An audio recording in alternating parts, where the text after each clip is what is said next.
Good morning once again. Welcome back to the morning mindset edition of the Live, Build, Change podcast. You can find out all about the Live, Build, Change movement at livebuildchange.com. I want to ask you a question. Where do you go in your own thinking, in your own soul, when you feel threatened, when you feel afraid of something that you know you need to do? Where do you go to gain the courage you need? Where do you go to gain the strength that you need? Now, many of us would say right away, we turn to God, we turn to the scriptures, and that is exactly the right answer because those are the places that provide truth with which we can reorient our thinking and push aside emotion if necessary in order to live according to truth. And in Exodus chapter 4, we find Moses in a place where that's exactly what he needs to do, is to remind himself who his God is. Because God is asking him to do an incredibly overwhelming and difficult thing. He's to go and become the leader of millions of people, to lead them out of slavery to the greatest power in the world at that time. And all that out of a context where he has been a nobody for 40 years. It's a huge circumstance, and God is commanding him to do it. And Moses is afraid, he's timid, he makes up excuses, he doesn't want to do it. And in his last excuse, he says he's not good at speaking. He says, I'm not one to go and do this sort of thing because I'm not eloquent. And God is so merciful. God says to him, first of all, he kind of rebukes him a little bit. He says, who's made your mouth?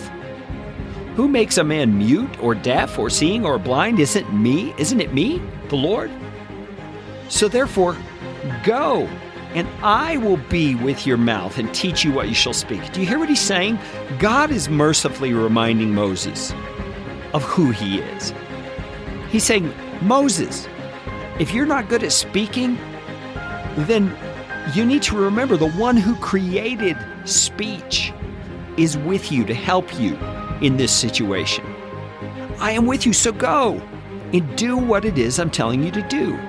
And then Moses finally, sadly, in verse 13 says, oh, my Lord, please send someone else. Oh, have you ever been there? Where you just, in your heart of hearts, just don't want to do what it is God is nudging you to do. But God won't let us off the hook. He doesn't let Moses off the hook because he knows that obedience is what is best for us. He's calling us to growth. He's calling us to a challenge that will strengthen us and support us and put us in a better place than we were the day before. And it says, the anger of the Lord was kindled against Moses. But notice he doesn't respond in anger. He responds in mercy. He says, don't you have a brother named Aaron, the Levite? I know he can speak well. He's coming out to meet you right now. And when he sees you, he will be glad in his heart. You will speak to him and put the words in his mouth, and I will be with your mouth and his mouth, and will teach you both what to do.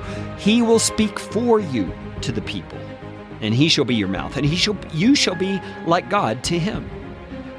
And so God is basically saying, okay, I'm going to give you some help. I'm going to send someone to you to help you in this area of weakness. And I am here to tell you this morning, my friends, God is here to help you in your area of weakness.